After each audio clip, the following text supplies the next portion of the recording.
వాడెవడు. అమ్మ మళ్ళీ రెఫరెన్స్ చెప్పాలా? మళ్ళీ చెప్పాలి. నేనే 24వ కీర్తన 3వ వచనం. యెహోవా పర్వతములకు ఎక్కదగిన వాడెవడు, ఆయన పరిశుద్ధ స్థలములో నివసింపదగిన వాడెవడు. వ్యర్థమైన దాని ఆయన కూర్చోలేకపోతే కుర్చీలో కూర్చోడు. ఎన్నడూ ఆయన పక్కన కూర్చోడు, లేదంటే బతిగా హాస్పిటల్ వేసుకోవచ్చు. వ్యర్థమైన దాని యందు మనస్సు పెట్టక కపటముగా ప్రమాణము చేయు, నిర్దోషమైన చేతులను శుద్ధమైన హృదయము కలిగిన వాడే. 4 విషయాలు దేవుడు చెప్పాడు. వాటిలో వ్యర్థమైన వాటి యందు మనస్సు పెట్టక పూర్తిగా లేదు. ఒకసారి చెప్పాలి, తామారును గురించి చెప్పాను, ఒకసారి అబ్షలోము గురించి చెప్పాను. బాగా గమనించండి, అబ్షలోము యొక్క కుమార్తె పేరు కూడా తామారే. నేను బైబిల్లో రాసి చదివితే ఆమె గురించి కూడా సౌందర్యవతి అని రాశాను. మీకు ఇప్పుడు ఆ సబ్జెక్టు నేను చెప్తానన్నా, బైబిల్ క్లాసులో ఏదో క్లాసులో చెప్తాను. మాట ఇస్తే మాట్లాడతాను, స్తోత్రం చెప్పండి. ఈ రోజున కపటముగా మాట్లాడుతారు. యోబు గ్రంథము 15వ అధ్యాయము 34-35 వాక్యాలు చదువుతాం. భక్తిహీనుల కుటుంబం, ఒక కుటుంబం కలుగుతాం. చెప్పాయే చదువు మన నాలుకలు సాగకపోతే అవి ఉంటాయి, వేసుకుని లాభపడి బాగా. హల్లెలూయా, అది చదివేయాల, చదువు మనమే చదవాలి. భక్తిహీనుల యొక్క కుటుంబం నిస్సంతమగును, లంచగొండుల గుడారములు అగ్ని కాల్చివేయు. వారు దుష్కార్యములను గర్భమును ధరించి పాపమును పొందురు, వారి కడుపున కపటము పుట్టును. చాలండి, స్తోత్రం కలుగును గాక. ఎవరు? భక్తిహీనులు. భక్తిహీనుల యొక్క కుటుంబం ఒక్కసారిగా నిస్సంతమవుతారు. బాగా గమనించిన భూకంపం వస్తే ఎంత న్యాయం అయిపోతుందో అట్లా అయిపోతుంది. బాగా గమనించిన వారి గుడాలను వారి ఎదుగో అగ్నితో కాల్చబడిపోతుంది. కారణం ఏంటంటే వారి గర్భము ఏమి ధరించినదే ఏమిటంట? పాపము. ఇప్పుడు వారి కడుపున పుట్టేది ఏంటి అంటే కపటం. ఎంత భయంకరమైనదో కపటము. ఈ కపటము అన్నది ఎవరికి ఉండదు అంటే భక్తిహీనులకి. భక్తి కొరకు కాదు. ఆ మధ్య నాతో ఒక తల్లి గారు ఏమన్నారంటే, అయ్యారు అమ్మా ఏనండి, ఈ ప్రశ్న మీలో చాలా మందికి ఉంది, మీరు కూడా ఏనండి, భక్తిహీనులు కూడా వర్తిల్లింపడం తప్పుగా? ఈ లోకంలో కపటంగా మాట్లాడుతుంటారు, వారికి కూడా సంపాదన బాగా వస్తుందా? మోసంగా బ్రతుకుతుంటారు, వాళ్ళు కూడా దీనికరంగా ఉంటారా? మేము నీతిగా ఉన్నాం కదా, మేము భక్తిగా ఉన్నాం కదా, మాకేంటి అలా పూరింట్లోనే ఉన్నాం, అతి గొప్పలోనే ఉన్నాం అంటున్నారు. దానికి సమాధానం బైబిల్లో రాస్తుంది. ఒకసారి చదివి దీన్ని అండర్లైన్ చేసుకొని, ఇర్మియా పుస్తకము 5వ అధ్యాయము 27వ వాక్యం చదువుతాం.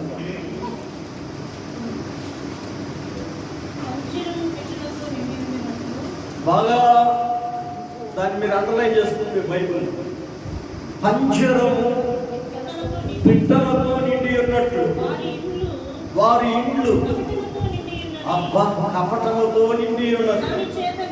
దాని చేతనే అబ్బా ఐశ్వర్యవంతులు అగుదురు. గట్టిగా చప్పట్లలో ఎవరు కొట్టారు మీరు? చెప్పరే, సాధారణ సంతతాలు, మన సంతత కాదు. పంజరం పెట్టెలతో నిండి ఉన్నట్లుగా చెప్పరే, వారి వారి వారి ఇల్లు కపటంతో నిండి ఉన్నది. వీళ్ళు కపటంగా ఉన్నారు కాబట్టి గొప్పవాళ్ళు అయిపోయారు. లూదేంపల్లి నీకే ఎక్కువ ఈ డౌట్ అనుకుంటున్నాను, నా మనసులో ఉంది. దేవుడు నిజమే అనుకుంటున్నాను. స్తోత్రం కలుగును గాక. వారి కపటమే వారు గొప్పవారుగా చేసింది. వారి కపటమే వారు ఐశ్వర్యవంతులుగా మార్చబడ్డారు. నీతిమంతులు ఏమైపోయారు చెప్పలే. ఇక ఆటలు దొరుకుతున్నారు, ఆటలు లేదు దొరుకుతున్నారు. ఏం చెప్తాం? బతకాలి కదా. స్తోత్రం కలుగును గాక. హల్లెలూయా, హల్లెలూయా. ఈ మధ్య నాకు ఒకటి కనిపించాడు. వాడు ఏం చేసేవాడంటే అప్పుడు ఈ ఇళ్ళకి ఎలక్ట్రికల్ వర్క్ చేస్తూ ప్రాణి నిలిచేవాడు. ఈ మధ్య ఒక 3 సంవత్సరాల క్రితం కనిపించాడు. కనిపిస్తే ఆ తాటే టోపీ చేసుకున్నాడు. బుల్లెట్ మీద వచ్చాడు. చెవు కిందలో కలమాకు పెట్టాడు. ఏంటి చేయడు దాన్ని గమనించినంత వాళ్ళు ఎవరంటే గుర్రాల మీద తిరుగుతారు. కౌబాయ్ లాగా డ్రెస్ చేసుకున్నాడు. టోపీ తీస్తే ఇదంతా కొట్టేసుకున్నట్టు ఇక్కడ మాత్రం వెంట్రుకలు ఉన్నాయి. మొత్తం మీద నేను కోవూరులో అది తాలూకా ఆఫీస్ దగ్గర నిలబడి ఉన్నాను.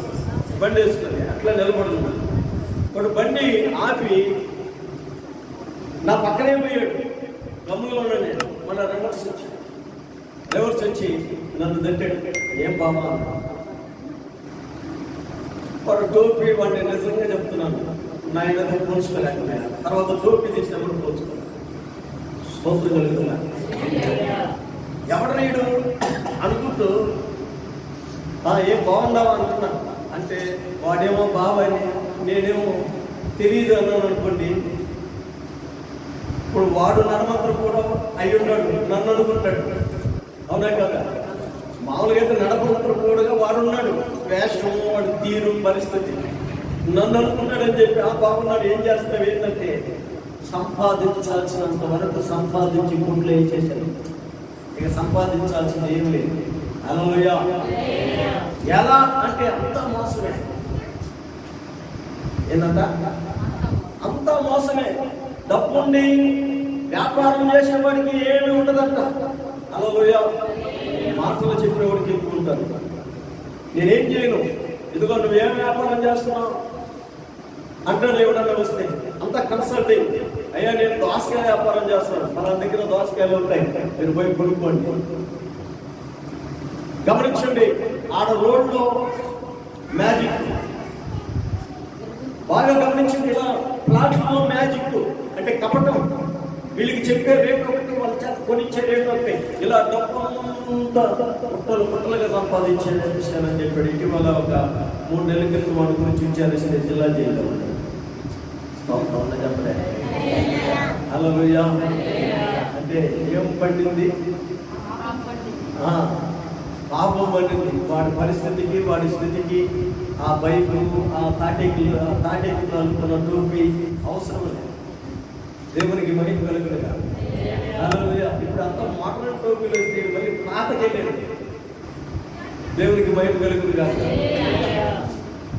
ఎందుకు చెప్తున్నానంటే చాలా మంది కపటంగా మాట్లాడతారు, చాలా మంది కపటంగా జీవిస్తారు. అలాంటి జీవితాలు దేవునికి ఇష్టమైనవి కాదు. పిల్లగా దేవుడు యథార్థతను చూస్తాడు.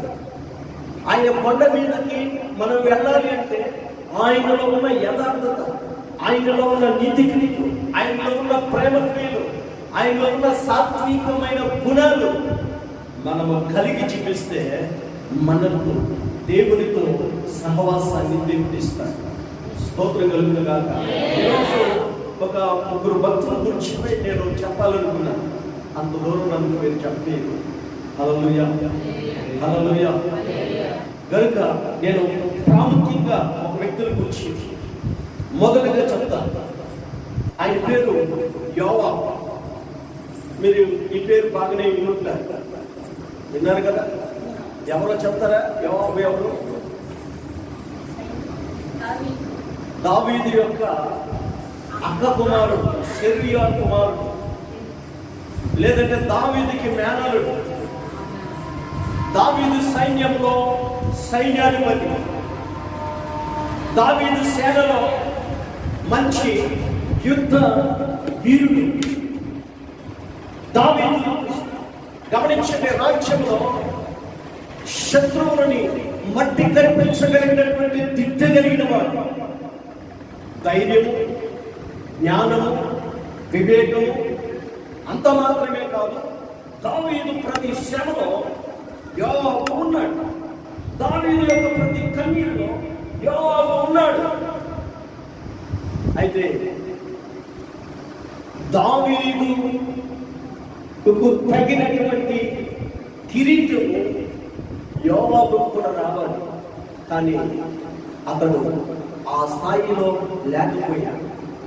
కారణం ఏంటంటే దావీదుతోనే ఉంటున్నాడు, కానీ దావీదు నమ్మట్లేదు. సైన్యంలో సైన్యాధిపతిగానే ఉంటున్నాడు, కానీ ఈ పదవి నాకు కడవరకు ఉంటుందని తన మనసులో నాటుకోలేకపోతున్నాడు. బాగా గమనించి ఎందుకు చెప్తున్నా అంటే, మన విశ్వాసమే మనల్ని ఏం చేస్తుంది చెప్పాలి, బలపరుస్తుంది. మన విశ్వాసము మన జీవితాలని కడుతుంది. యుద్ధ రంగంలో ఆరితేరిన వాడు. గమనించండి, ఆ శత్రువుని మట్టి కల్పించగలిగిన వాడు. ఇక చెప్పాలంటే ఇక అతని గురించి వీరవిక్రమంలో వీరుడు, సూరత్వంలో చెప్పలేదు. సూర్యుడు పడిపోయిన వాడిని లేవనెత్తేవాడు. గమనించండి, మోటివేషన్ చేయడంలో కూడా మంచి వాడు. అయితే తనలో పిల్లలు గమనించిన గుండెల్లో ఎక్కడో ఒక రకమైన పిరిగితాను. దానికని తన జీవితంలో కపటముగా మార్చబడింది. ఒకసారి కాదు, మీకు చరిత్ర చెప్తాను, తర్వాత రెఫరెన్స్ చెప్తానే. ఎందుకంటే నేను రెఫరెన్స్ చెప్పను, మీరు ఎదుర్కొంటారు. నేను వాక్యానికి మీరు అడ్డం పెట్టిపోతున్నాను. అందుకని రెఫరెన్స్లు కూడా చెప్తాను. రాసుకునే వాళ్ళు చాలా మంది ఉన్నారు. ముందు చరిత్ర చెప్తాను. అర్థమైందండి? ఏంటండి? దేవునికి బయట కలుగుతుందా? ముందు చరిత్ర చెప్తారు, తర్వాత రెఫరెన్స్ చెప్తారు. రాసుకునే వాళ్ళు ఉన్నారు కదా, చెప్తాను. నా సైన్యంలో బాగా మీరు ఆల్రెడీ రెఫరెన్స్లు కూడా తీసేసి ఉన్నారు కొందరు, నాకు తెలుసు. ఏంటి విషయం అంటే, దావీదు సౌలు చనిపోయిన తర్వాత రాజు అయ్యాడు. ఎలా అయ్యాడు అంటే, రాజు చనిపోయిన తర్వాత ఒక ప్రశ్న, సౌలు రాజు చనిపోయిన పర్వతం పేరేంటి చెప్పమ్మా? గిల్బోవా. దేవునికి స్తోత్రం.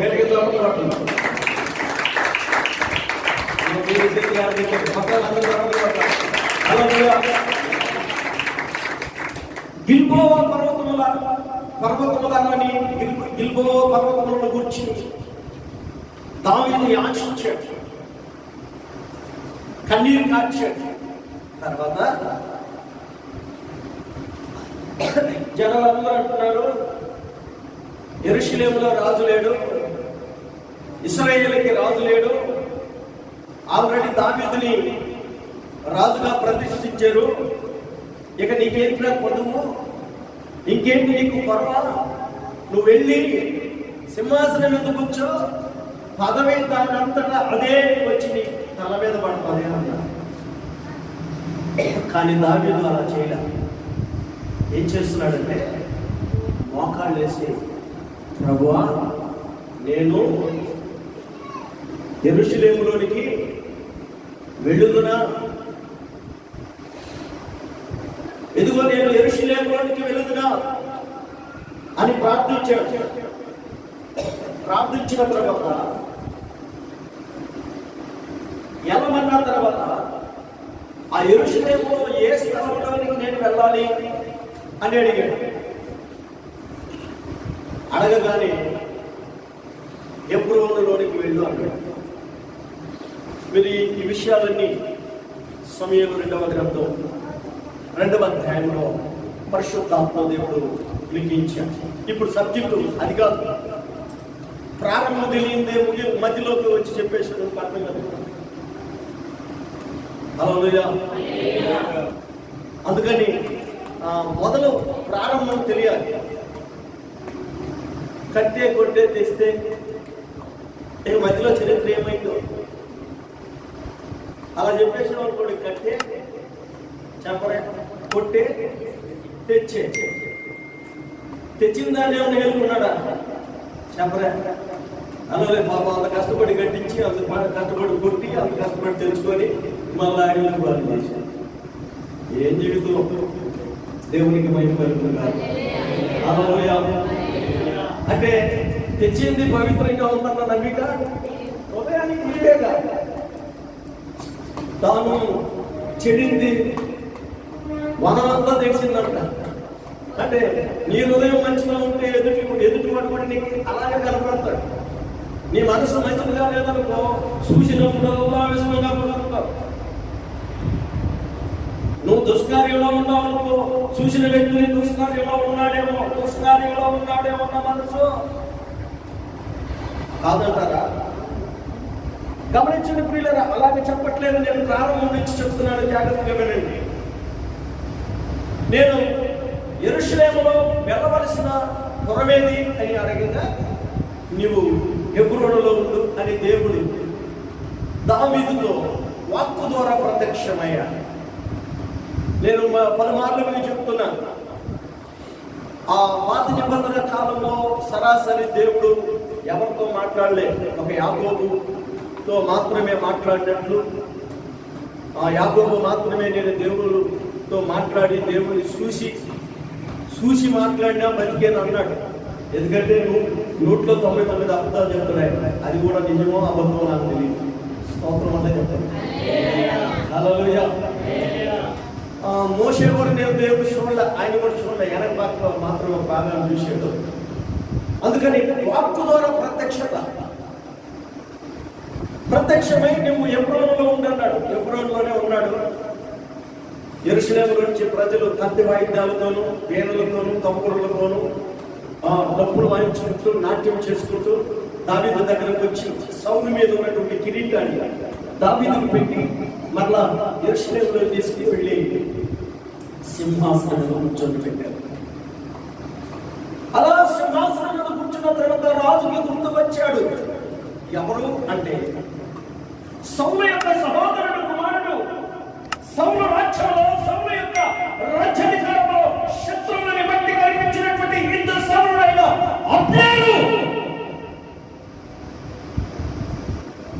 అబ్నేరు సైన్యాధిపతిగా ఉన్నప్పుడు, సమూహ అధిపతిగా ఉన్నప్పుడు, సైన్య సమూహం అధిపతిగా ఉన్నప్పుడు దావీదు ఆయుధాలు మోసేవాడు. మీకు చరిత్ర చెప్తున్నాను, కాస్త జాగ్రత్తగా వినండి. స్తోత్రం చెప్పండి. హల్లెలూయా. ఇప్పుడు రాజుగా ఉన్నప్పుడు గుర్తొచ్చాడు ఎవరు? నేను ఒకప్పుడు ఆయుధాలు మోస్తున్నప్పుడు ఆ ఆయుధాలని ఇదిగో ఎలా వాడాలో, ఎలా ఉపయోగించాలో శక్తి, ధైర్యము, జ్ఞానము, వివేకము కలిగినటువంటి అబ్నేరు. ఇప్పుడు సౌలు లేడు. ఏమైపు ఉన్నాడు? ఒంటరై ఉన్నాడు. సౌలు లేకపోయినా అబ్నేరు శక్తి ఏమి తగ్గిపోలే. సౌలు చనిపోయిన తర్వాత కూడా అబ్నేరు శత్రువులను చంపాడు. సౌలు కుమారుడైన ఇష్బోషేతుకి సహాయక కరముగా ఉన్నాడు. ఇష్బోషేతుకి బాగా గమనించాడు. సౌలు కుమారుడు అతనికి సహాయకరంగా ఉన్నాడు. సైన్యంలో ఏమాత్రం సైన్యాన్ని బలహీనపరచక, సైన్యంలో ధైర్యము ఎందుకో జడిసినటువంటి అనుభవాలు లేకుండా సైన్యముని నిశ్చయము యుద్ధ రంగంలో నిలుపునకు ధైర్యవంతుడుగా ఉన్నాడు అబ్నేరు. అందుకని దావీదు ఒక వర్తమానాన్ని పంపించి ఏమని, ఒరే బామ్మర్ది, హల్లెలూయా, బామ్మర్దే కావాలా దావీదు? ఎందుకని? అబ్నేరు వాడు సౌలు యొక్క సహోదరుడు, కుమారుడు, అంటే సౌలుకి కొడుకు అవుతాడు. సౌలు కుమార్తెని దావీదు చేసుకున్నాడు కాబట్టి చాలా మంది ఏదేదో చెప్తా ఉంటాడు. ఈయన అంటారు, జక్కయ్య గురించి చెప్తే బాగున్నాం, మార్తా మరియమ్మల గురించి చెప్తే బాగున్నాం. ఏమండి? హల్లెలూయా, హల్లెలూయా. మా పిల్లకాయలు చెప్పేస్తారు పక్కనే పడుతున్నా ఎలా పెట్టి పిల్లలు ఏమంటే జాగ్రత్తగా. ఇప్పుడు ఒక వర్తమానాన్ని పంపించాడు, ఒరే బామ్మర్ది ఏమని పిలుచుకోరా చెప్పరే, హల్లెలూయా, నీకు ఒక వర్తమానాన్ని పంపిస్తున్నాను. మిమ్మల్ని ఏలుటకు సౌలు లేడు, బెన్యామీనులో చెప్పుకోదగినటువంటి యోనాతాను లాంటి సమర్థుడు ఇంకొకడు లేడు. నువ్వు ఇష్బోషేతుని నమ్మినందుకు నిన్నే ప్రశ్నించాడు. మీరు చరిత్ర చదివితే అర్థమవుతుంది ఎన్ని నేను చెప్పే మాట్లాడు. అందుకని నీవు నీతో ఉన్న సైన్యము నాతో కలిస్తే నీ పదవి పోనీకుండా మరలా నీకు సైన్యాధిపతి పదవిస్తాను. స్తోత్రం కలుగుతుంది. హల్లెలూయా. రాజు ఫస్ట్ ఎలక్షన్ లో గెలిచిన తర్వాత ఫస్ట్ ఏం చేస్తారంటే ముఖ్యమంత్రి ప్రమాణం చేస్తారు, తర్వాత క్యాబినెట్ మంత్రులు ప్రమాణం చేపిస్తారు, తర్వాత ఎమ్మెల్యేలని ప్రమాణం చేపిస్తారు. తెలుసు కదా మీకు, నాకంటే బాగా తెలుసు. ఇప్పుడు రాజు మొదటగా సింహాసనం మీద కూర్చున్నాడు, కిరీటానికి కట్టారు ప్రవక్తలు, అలాగే యాజకులు, ఈయనే రాజు అన్నారు. ఓకే అయిపోయింది. ఇప్పుడు నెక్స్ట్ పాయింట్ ఏంటంటే సైన్యాధిపతిగా నియమించాలి. యోవాబు ఆ పదవి మీద బాగా మోసపడిపోన్నాడు. హల్లెలూయా. కూర్చున్నాడికి కళ స్తోత్రం కలుగును గాక. పది పిల్లగాడు గమనించుకుంటున్నాను. పాస్టర్ గారు ఒప్పుకున్నప్పుడు బండి వేసుకొస్తే ఆ బండికి వాడి సైజుకి వాడికి బాగుంది, రంగుకి ఈడుకి వాడి మొదలకి అబ్బాయి చాలా బాగుంది అంటే అంటే కళ్ళు మూసుకున్న డ్యూకు లేకపోతే బుల్లెట్ అవి కనపడుతుంటాయి. ఇప్పుడు వీటికి ఏం కనపడుతుంది చెప్పాలి? సైన్యాధిపతి అను పదవి కనపడుతుంది, కత్తి కనపడుతుంది, డ్రెస్ కనపడుతుంది, యుద్ధ కవచం కనపడుతుంది, డాలు కనపడుతుంది. వీటన్నిటిని కనపరుచుకుంటా ఉన్నాడు. అప్పుడు యోవాబు ఎంతలో జరిగిన సంగతి ఏంటంటే అబ్నేరును దావీదు పిలిచాడు.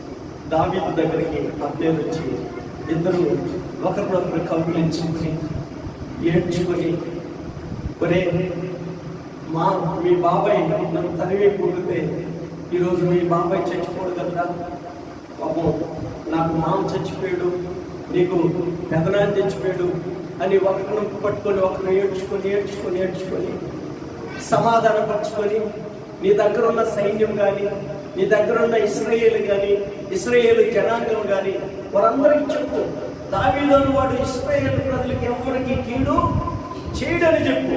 అందుకని వారందరిని తీసుకొచ్చి నాతో కలిపితే నేను మీ అందరికి రాజుగా ఉంటాను, నీకు సైన్యాధిపతికి పదవిస్తాను అని చెప్పాడు.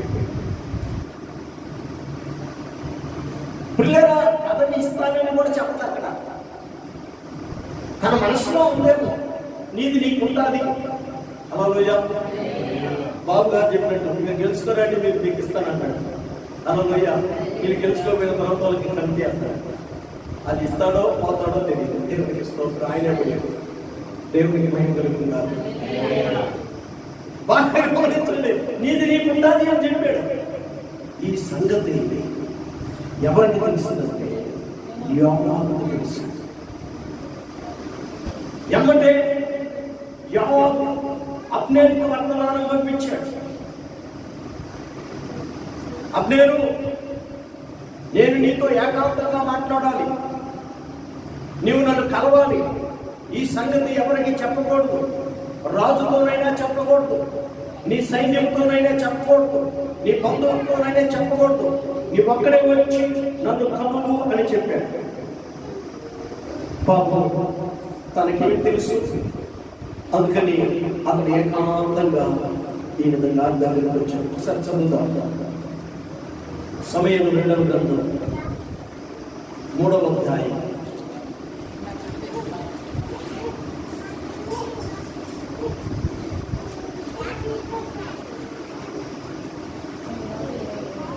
27వ వాక్యాన్ని చదువుతాం.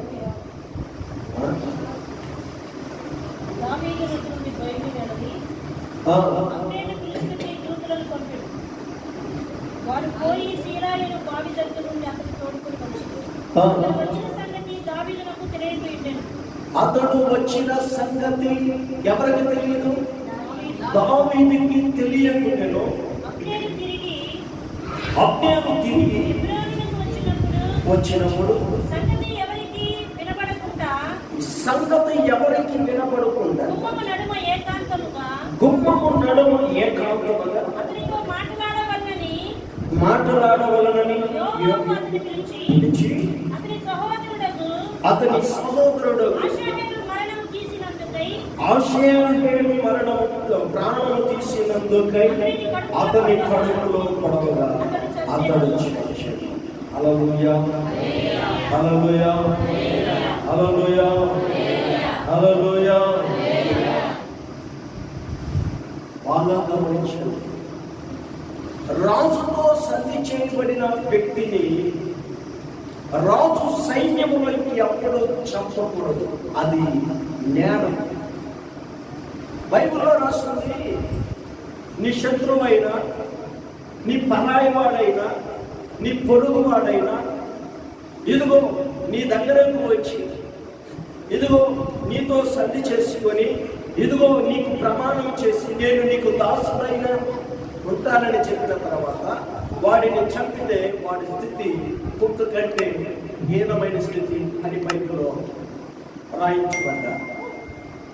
ఇంకా చెప్పాలంటే వాడి స్థితి చాలా భయంకరమైన దుస్థితి, కుక్కనే కాదు కానీ చాలా నీచమైన స్థితి, దిగజారిన జీవితం అని రాశారు.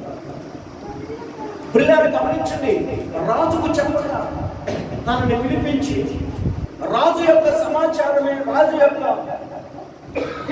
ఆధీనమే లేకుండా అబ్నేరుని పిలిపించి సైగా అబ్నేరుని కత్తితో పొడిచి చంపేశాడు. దేవునికి మహిమ కలుగునుగాక. పిల్లలు గమనించండి, పదవి ఇనిగి వచ్చింది, రాలేదని చెప్పలేదు. పిల్లలు గమనించండి, అతడితో తన జీవితం ఆగలేదు, అంతటితో తన జీవితం ఆగిపోలేదు. అతగాని జీవితం ఎలా ఉందో చెప్పనా? మరొక వాక్యాన్ని చదువుదాం. సమయం 2వ గ్రంథం 20వ అధ్యాయం 10వ వాక్యాన్ని చదువుదాం. 20వ అధ్యాయం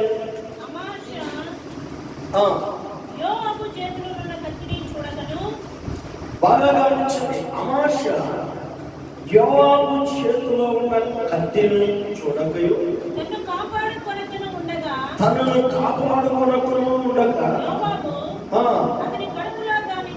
ఇంకా మీరు 9వ వాక్యం నుంచి చదివితే అమాష్యతో నా సహోదరా నీవు క్షేమముగా ఉన్నావు అంటూ ముద్దు పెట్టుకున్నట్లుగా కుడి చేత అతని గడ్డము పట్టుకొని, వినండి,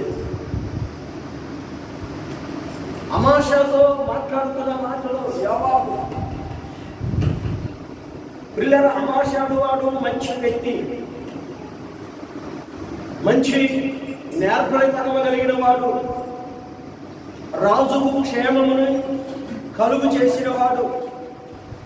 కనుక ఈ ఈ అమాషాని రాజ్యంలో తీసుకొని మంచి పదవి ఏమన్నా ఇస్తాడేమని భయపడి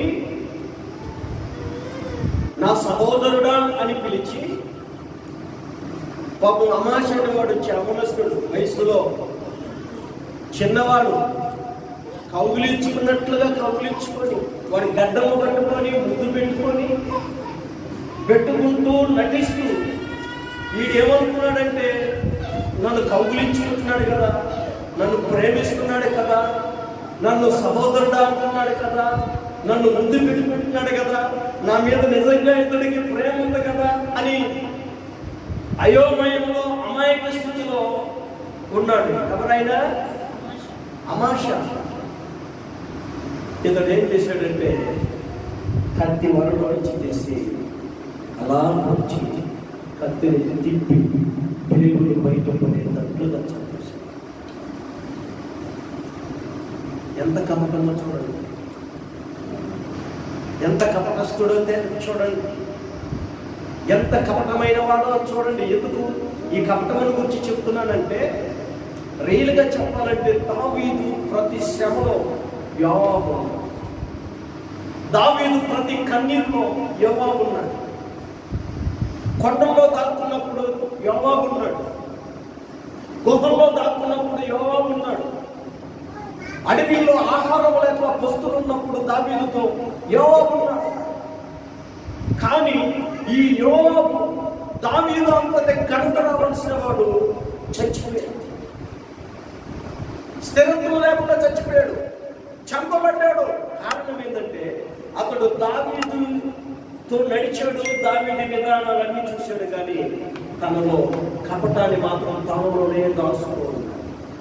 పదవి వ్యామోహంతో ఉన్నాడు, అధికార దాహంతో ఉన్నాడు, ప్రియులారా ఎదుగో లోక సంబంధమైన అనుభవాలతో ఉన్నాడు. అందుకనే సొలొమోను యోవాబును గురించి చెప్తాడు.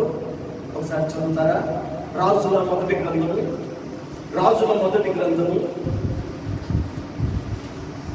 2వ అధ్యాయము, రాజుల మొదటి గ్రంథము 2వ అధ్యాయము 32వ వాక్యాన్ని చదువు. నేరు కుమారుడును ఇశ్రాయేలు వారి సమూహాధిపతి అయిన అబ్నేరును, ఎతేరు కుమారుడు యోధా వారి సేనాధిపతి అయిన అమాషాయును,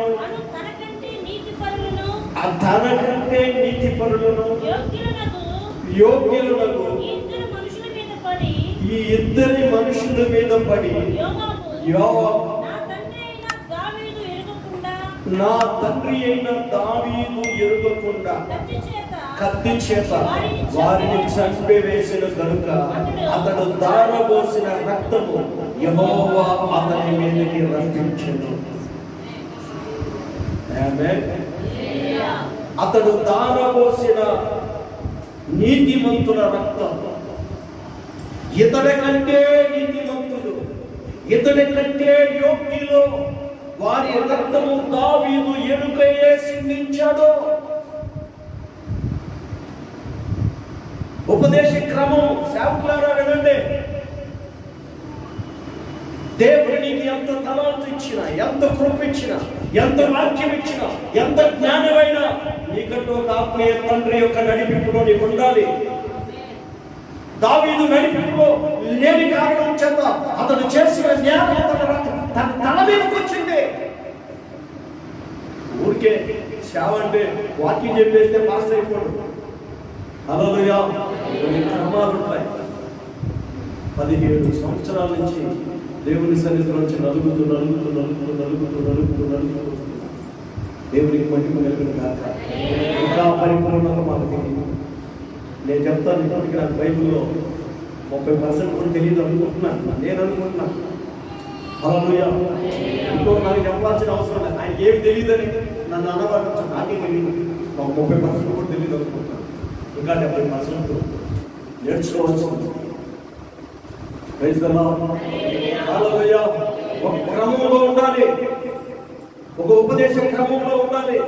ఒక దైవ సేవకుని యొక్క నడిపింపులో ఉండాలి. సేవకులైతే ఎదుగో సంఘము, ఎదుగో నిన్ను నడిపిస్తున్న కాపుల యొక్క ఆధీనంలో ఉండాలి. వ్యాపారమే ప్రారంభించిన, వ్యవసాయాన్ని ప్రారంభించిన, లేదంటే ఒక చిన్న బిజినెస్ ప్రారంభించిన, ఒక చిన్న ఉద్యోగంలోకి వెళ్ళిన, ఇదిగో ఒక నడిపింపులో ఉంటే నీ జీవితానికి కృప, నీ జీవితానికి నువ్వు చేసేదానికి ఆశ్రయం దేవుని కాపుదల. ఈ దేవుని ప్రజలారా, దావీదు ఎరుకకే గమనిస్తుంది, అబ్నేరుని చంపేశాడు. దావీదు ఎరుకకే అమాశాన్ని చంపేశాడు. ఈరోజు సొలొమోను అంటాడు, యోవాబు అనేవాడు అబ్షాలోముకి కుట్రలో చేరినవాడు. నేను అదోనియా పక్షం చేయడానికి సంపట్లే. అదోనైన వాడు నాకు చాలా చీపు. వాడే నిలబడ్డాడు. వాడితో ఉన్నవాడు ఈడెక్కడ నిలబడతాడు. అందుకని చంపట్లేడు. అందుకని వాడిని చంపేమని చెప్పట్లే. అతడు తనకంటే నీతిమంతులను, తనకంటే యోగ్యులని, నిరపరాధులని నా తండ్రికి తెలియకుండా, నా తండ్రికి సమాచారం ఇవ్వకుండా చంపాడే. ఆ పరిశుద్ధుల యొక్క రక్తం యేసు ప్రభుని అప్పగించినందుకు యోధ ఏం చేశాడు? తలని కిందగా వేసుకుంది. హల్లెలూయా. తల కిందులుగా పడి ఏం చేశాడు? చనిపోయాడు.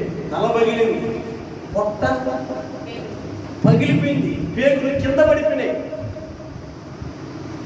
ఇప్పటికీ ఆ భూమిలో ఎవ్వరు కనీసం ఒక గోధుమ కిందనే ఊరినే ఇల్లు కట్టుకుంటారంటే ఎప్పుడు కట్టుకోవట్లేదు. అట్టే స్తోత్రం చెప్పండి.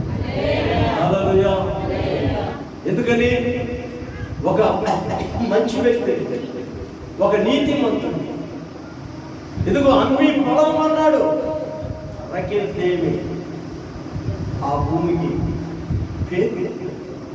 పిల్లలు మీకు అర్థమవుతున్నాయో లేదో, ఈ రోజున దైవత్వం అర్థం కావట్లేదు ప్రజలకి, దేవుడి నడిపింపు అర్థం కావట్లేదు. యోబు దావీదుతో దాదాపు 40 సంవత్సరాలు తిరిగాడు, కానీ తన హృదయంలో ఉన్న కపటాన్ని, మోసాన్ని, దగాకోరు జీవితాన్ని, దౌర్భాగ్యపు జీవితాన్ని విడిచిపెట్టాడు. పిల్లలు చాలా మంది అనీతిమంతులుగా ఉంటారు, కపటంగా ఉంటారు. ఇందాకే చదివించాను మీకు, ఇదిగో పంజరంలో పిట్టలు ఉన్నట్లుగా వారి గుడారం అంతా, వారి ఇళ్ళంతా కపటంతో నిండిపోయి ఉంటుంది. ఇలాంటి వారు ఐశ్వర్యవంతులు అయిపోతారట, గొప్పవారుగా ఉంటారట. హల్లెలూయా. ఎన్ని మోసాలు చేశారో అన్ని గొప్ప ఇల్లు కట్టుకుంటారు, ఎన్ని మోసాలు చేశారో అన్ని గొప్ప కాళ్ళు కొంటారు. వాళ్ళు చూసినప్పుడు ఏం చేయకూడదంట చెప్పలే. ఎవరు? ఆసాపు ఏం చేశాడు? ఆసాపు తీర్పుల్లో ఏం చేశాడు? ఏమన్నారంటే ఆసాపు ఏమన్నాడు? ఏంటయ్యా భక్తిహీనులు వదిలినా నేను చూసి నా బతికేంటి, భక్తిహీనులు వదిలిపోతున్నారంటే దేవుడు చెప్పాడు, ఒరే ఒకసారి నీ కాలు కింద చూడరా అన్నాడు. ఏముంది? బండ. వాళ్ళ సాయి చూడరా అంటే జారిపోయే బండ మీద ఉన్నారు. అయ్యా వాళ్ళు పడిపోతారు, చచ్చిపోతారంటే వాళ్ళ పరిస్థితి, వాళ్ళ నరకానికి పాపం. నీవేమో క్రీస్తులోని బండ మీద ఉన్నావు కాబట్టి నా జీవానికి పాపం లేదు. హల్లెలూయా. హల్లెలూయా. క్రీస్తులో ఉంటున్నారా? ఈ యోబు కపటమైనటువంటి అనుభవం ఉన్నది కనుక రాజ్యంలో సుస్థిరత లేక, సుస్థిరమైనటువంటి స్థానం లేక, యెరూషలేములో ఆ ప్రధానమైన సింహాసనము రాజు దగ్గర స్థానము లేక, ఆ పర్వతం మీద సహవాసం లేక, పరలోకములో స్థానము లేక దిగజారిపోయినటువంటి జీవితం యావది. ఈ రోజున మరొకసారి దేవుని శాస్త్రునిగా మిమ్మల్ని హెచ్చరిస్తున్నా, మీలో కపటం ఉందేమో ఒకసారి జాగ్రత్తగా చూసుకోండి, ఒకసారి తీసివేయండి. ప్రభువా నేను కపటంగా మాట్లాడానయ్యా, ప్రభువా నేను కపటమైనటువంటి అనుభవాలతో జీవించాను, ఇక నుంచి నేను అలా జీవించను. ఎందుకంటే అలా జీవిస్తే ఆ కొండ మీదకి, యేసయ్యతో ఉన్నటువంటి సీయోను కొండ మీదకి పరలోక రాజ్యంలో దేవునితో సహవాసము ఉండదు. అందుకనే దైవజనుడైన భక్తుడు పౌలు రోమిలకు రాసిన పత్రిక 38 ఇలా రాస్తాడు. రోమిలకు రాసిన పత్రిక 1వ అధ్యాయం 29వ వాక్యంలో ఇలా రాస్తాడు. అతివారు అంటే ఎవరు మరియు ముందు నుంచి చదవండి సిస్టర్. మరియు వారు తమ మనస్సులో ఎవరికి చోటీగా దేవునికి చోటీ నమ్మకపోయేది కనుక చేయరాని కార్యములు చేయుటకు దేవుడు భ్రష్ట మనస్సును వారికి అప్పగించు. అట్టి వారు సమస్తమైన దుర్నీతి చేతను, దుష్టత్వం చేతను, లోభము చేతను, ఈర్ష్య చేతను నిండుకొని మత్సరము, నరహత్య, కలహము, కపటము, వైరమును వాటితో నిండిన వారే. చాలండి. హల్లెలూయా. ఎన్ని వచ్చాయో కపటం. గమనించండి, అతివారు నీచమైన కార్యాలు చేసేవారు కపటంతో నిండి ఉంటారు. అతివారు దేవునికి సోటివరు, లోకానికి చోటిస్తారు, పాపానికి చోటిస్తారు, లోక సంబంధమైన ఆచారాలకు చోటిస్తారు. దేవునికి మహిమ కలుగును గాక. హల్లెలూయా. ఈ మధ్య నాకు భక్తిగా అనిపిస్తుంది, క్రైస్తవుల్లో చాలా మార్పు వచ్చేసింది. ఎంత మార్పు అంటే భయంకరమైన మార్పు వచ్చేసింది. జనరేషన్ బట్టి ఏందో నాకు తెలియదు. అంటే క్రైస్తవులు అన్నది వాక్యం ఏమంటారంటే లోకము వేరు చెప్పాలి, క్రైస్తవులు వేరు. అందుకని మీరు ఈ లోక మర్యాదని అనుసరించక ఉత్తమమును తమ తమ ఘటములను ఏలాలు కాపాడుకుని ఉండవలేను ఎరిగి ఉండుటయే దేవుని చిత్తమని భక్తుడైన పౌలు తెస్సలోనీయులకు చెప్పాడు. అంత మాత్రమే కాదు, లోకాదారు రాస్తూ మీరు మూర్ఖులకు ఈ తరము వారికి వేరై రక్షణ పొందండి అని రాశారు. అందుకని ఆ మధ్య ఒక సహోదరుడు నా కాడికి వచ్చి ప్రార్థన ఇంకా స్టార్ట్ చేయడం, ప్రార్థన చేశారు, పెళ్ళికి పోతున్నాను. ఎక్కడ అంటే పాఠం పండుగ ఆడవి పెళ్లి తల్లి, మేము బాప్తిసం తీసుకుంటే భక్తురాల ఆడవి పెళ్లి. నేనేం చేయను సార్, వాళ్ళు పెళ్లి చేసుకొస్తారు, వాళ్ళు పెట్టిన బిర్యానీ మాత్రం నేను తిని వస్తాను. నేను తింటాననిపించింది. ఎందుకు చెప్తున్నానంటే ప్రత్యేకత ఉండాలి. మీరు వారితో కలిసి ఉండకూడదు, చీకటికి వెలుగుతో ఉండకూడదు. వారి ఆచారాలు వేరు, వారి పద్ధతులు వేరు. వారితో నేను కలిసి టెంపుల్ ఎక్కడ సినిమా పెట్టుకొని పాటలు పెట్టుకొని రిజర్వ్ చేసుకుంటుంటారు. అది వాళ్ళకి తప్పులేదు. హల్లెలూయా, హల్లెలూయా. మీరు బాగా గమనించి తిరణాలని చెప్తారా, దేవుడికి తిరణాలని చెప్తారా? ఒక పాట పెడతారు, గుడి అనగా సాగి జోక్ కాదు. ఎక్కడ నేను ప్రభు నమ్ముతాను, నేను కూడా తిరణాలకి జాతరకి వెళ్ళినాడు. రైతుల శుక్రవారం ఏఎస్పేటకి వెళ్ళేవాడిని. వ్యాపారంలో బాగా డబ్బులు రావాలి. గురువారం నెల్లూరులో గాంధీ భవన్ సెంటర్లో సాయిబాబు కూడా దానికి వెళ్ళేవాడిని. ఎప్పుడన్నా అప్పుడప్పుడు క్రిస్మస్ అప్పుడు ఎప్పుడన్నా ఆ క్యాథలిక్ చర్చిలో కూడా వెళ్ళి అక్కడ దండం పెట్టుకు వచ్చేదాన్ని. దేవునికి మహిమ కలుగుతుందా, డబ్బు బాగా రావాలి, దేవునికి స్తోత్రం కలుగుతుంది. ఎవరైతే మనకు కావాల్సిందంటే డబ్బు రావాలి. పిల్లలు ఎందుకు చెప్తున్నారో జాగ్రత్తగా ఉండండి. వాళ్ళు పెట్టుకుంటారు, వాళ్ళు అలా చేసుకుంటారు. కారణం ఏంటంటే వాళ్ళు చేసే నీచ కార్యాలని సమర్థిస్తారు. దేవుని ప్రజలు సమర్థించు అసలు చూడలేరు, వారితో ఉండలేరు, వారి పద్ధతుల్లో అవలంబించలేరు. అదంటారా? కనుక ఈ రోజున క్రైస్తవులు చాలా మంది ఏర్పాటు జీవితం లేకుండా పోతున్నారు. అది ప్రాముఖ్యమైన మెట్టు. మారు మనసు, బాప్తిసము, చెప్పండి, పరిశుద్ధాత్మ, ఏర్పాటు జీవితం, దైవిక స్వస్థత తెలియదా? సంపూర్ణ పరిశుద్ధత, దేహ విమోచన, పరలోకానికి 7 మెట్లు. వేర్పాటు జీవితం క్రైస్తవులకి ఖచ్చితంగా అవసరం. ఎవరి పిల్లలు కంటే వారి పిల్లలకి, ఎవరి జాతరలు కంటే వారి జాతరలకి, ఎవరు ఏమంటారు కర్మత్రాలు కంటే వారి కర్మత్రాలకు వెళ్ళకూడదు. ఆ కీడు చాలా ప్రాముఖ్యమైనది. పోయొచ్చిందా మూల కూర్చున్నాయి. హల్లెలూయా.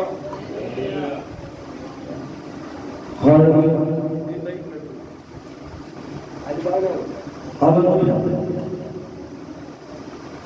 నేనే ఆవేశంలో నేనే ఆవేశ స్తోత్రం కలుగుతున్నాను.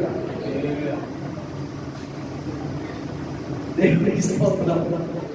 తప్పు దాన్ని వాయిగలు ఇక నాదే బాగా నచ్చింది. 3వ రోజు కూర్చోండి ఫోన్ అనిపిస్తుంది. సార్ 2 రోజులు మోసం అసలు ఆగట్లేదు. తాగి నీళ్ళు తాగినట్లుగానే స్తోత్రం కలుగుతున్నారు. బాత్రూమ్ తాగి ఎందుకని చెప్పి దుడ్డు పెట్టేస్తున్నారు. కొంచెం ఏం చెప్తున్నట్టే కిలో తప్పులేదు. హల్లెలూయా. నీవు దేవునిలో జాగ్రత్తగా ఉన్నావు. ఒకసారి వెలిగించబడినావు, ఒకసారి రక్షింపబడినావు. యేసు రక్తం చెంతలు కడగబడ్డావు. ఇదిగో ఆయన శరీరంలో ఉన్న లాస్ట్ రక్తం పట్టు కూడా ఒకడు పొలిచాడు. ఎవడు? గుడ్డోడు. ఆ కందులో పెట్టి వాడు కూడా చూపొచ్చింది లేదు. నేను ఎన్నిసార్లు చేసిన ఆయన నన్ను క్షమిస్తాడు. ఆయన రక్తంతో కడుతుంది. ఎంత రక్తం పోతారు నీ భక్తులకు వస్తుంది, నీ భక్తులకు వస్తుంది చెప్పాలి. ఒకసారి అంటే అంత ఇచ్చాడు. సరిపోయిందా? సరిపోయింది. సాగు కదా ఒక భక్తులా చెప్పండి. నువ్వు ప్రతిసారి తప్పిదాలు చేస్తుంటే భక్తుని అర్థం చేస్తాను. నేను అడిగాను నీ ఒక్కదాని కోసమే 99 సార్లు చేసి 99 బతికిస్తే ఇక ప్రపంచం అంతా ఇప్పుడు చెప్తున్నారు. కొత్త రాస్తారు ఎక్కడ మాట్లాడలేదు, ఎక్కడ చెప్పట్లేదు. జాగ్రత్తగా ఆలోచించాలి.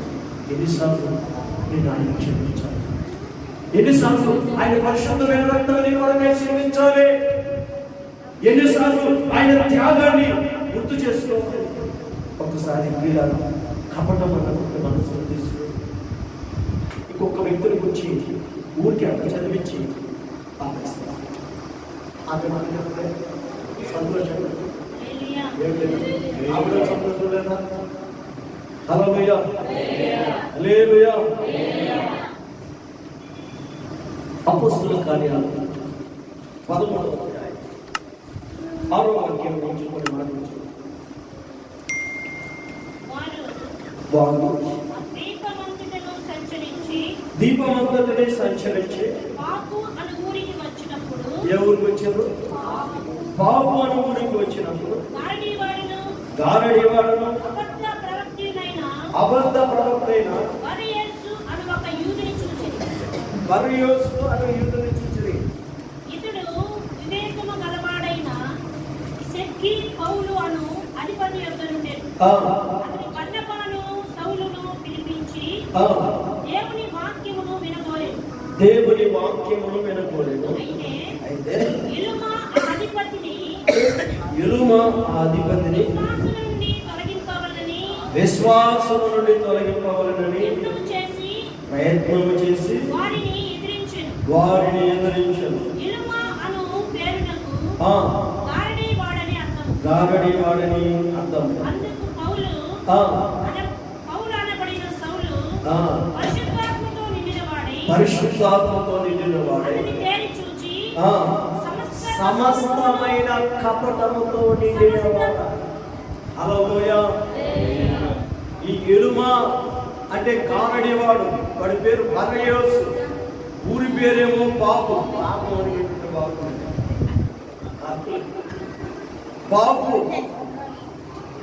పాపు అనే ఊరిలో పాపముతో నిండి ఉండేవాడు, లేకపోతే నీతితో ఉండేవాడు ఎలాగో అర్థమైంది. గమనించండి, ఆ ఊర్లో ఉన్న అధిపతి బాగా గమనించండి. అతడికి ఎందుకో వీళ్ళని పిలిపించి దేవుని మాటలు వినాలని, దేవుని యొక్క విషయాలు వినాలని, దేవుని యొక్క వాక్యములో ఉన్న శబ్దాన్ని వినాలని ఆ అధిపతి, అతని పేరు ఎందుకో పౌలును గమనించండి. పౌలు అతని పేరు సెర్గీ పౌలు అని పేరు. వాక్యం వింటున్నాడు. వాక్యం వింటుంటే అతనిలో విశ్వాసం వస్తుంది, యేసుపై నమ్మిక వస్తుంది, యేసుపై విశ్వాసం పెరుగుతుంది, యేసుని సొంత రక్షకుడుగా అంగీకరించేటువంటి స్థానంలోనికి వస్తున్నాడు. పరిశుద్ధాత్మతని ఆవరిస్తుంది.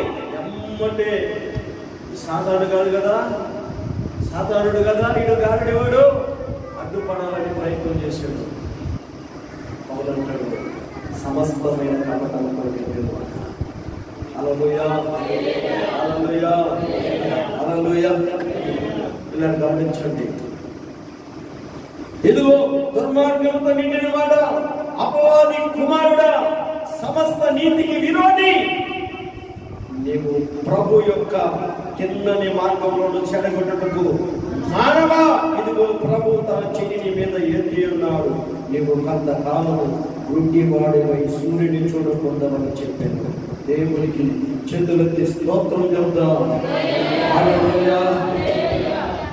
అధిపతి జరిగిన దానిని చూసి, ఇది బోధన చూసి ఆశ్చర్యపడి విశ్వసించాడు. దేవునికి మహిమ కలుగును గాక. హల్లెలూయా. ఇదిగో నిన్ను యేసు ప్రభువులోనికి వస్తున్నప్పుడు, యేసయ్య ప్రేమని ప్రకటిస్తున్నప్పుడు ఎవరైనా అడ్డపడ్డాడా? నువ్వు యేసు మాటలు చెప్తుంటే ముందు నీకు ఇంకో స్టోరీ చెప్తానని చెప్తున్నాడా? వాడు ఎవడాడు? ఎలుమాని పిలవడు. హల్లెలూయా. గారడి వాడాని పిలవడు. హల్లెలూయా. అపవాది కుమారుడా అని పిలవండి. సమస్త విధమైన కపటంతో నిండుకున్నవాడా అని పిలవండి. 1 పేతురు పత్రిక 2వ అధ్యాయము 2వ వాక్యము 22వ వాక్యాలు, ఈ 2 వాక్యాలు అయిపోయింది పాపం. పేతురు రాసిన 1 పత్రిక 2వ అధ్యాయము 2వ వాక్యం. ప్రభు దయాళులని మీరు దృష్టి చూచుట ఎడల సమస్తమైన దుష్టత్వమును, సమస్తమైన కపటమును, వేషధారణను, అసూయను, సమస్త దూషణ మాటలను మాని కొత్తగా జన్మించిన శిశువులను కోరిన వారి నిర్మలమైన వాక్యమును పాలన వలన రక్షణ విషయంలో ఎదుగు నిమిత్తము ఆ పాలన అపేక్షించుడి. హల్లెలూయా. కపటము పోవాలి అంటే ప్రభువుని దయాళులని చూడాలి. 22వ వాక్యం కూడా చదువు. ఆయన పాపము చేయలేదు. ఎవరైనా నేనా సాల్మన్ ఎవరే? పాపులలో ప్రధాన పాపిని. చదువు. ఆయన పాపం చేయలేదు. ఎవరైనా? పౌలా, పేతురా, యేసయ్య. ఆయన నోటను అది ఏ కపటమును, యేసయ్య నోట కపటము లేదు కాబట్టి నీ నోట కూడా కపటము ఉండకూడదు. ఇంకా చాలా విషయాలు రాసుకున్నా కానీ చెప్పేంత టైం లేదు. 1 నిమిషం మాత్రమే.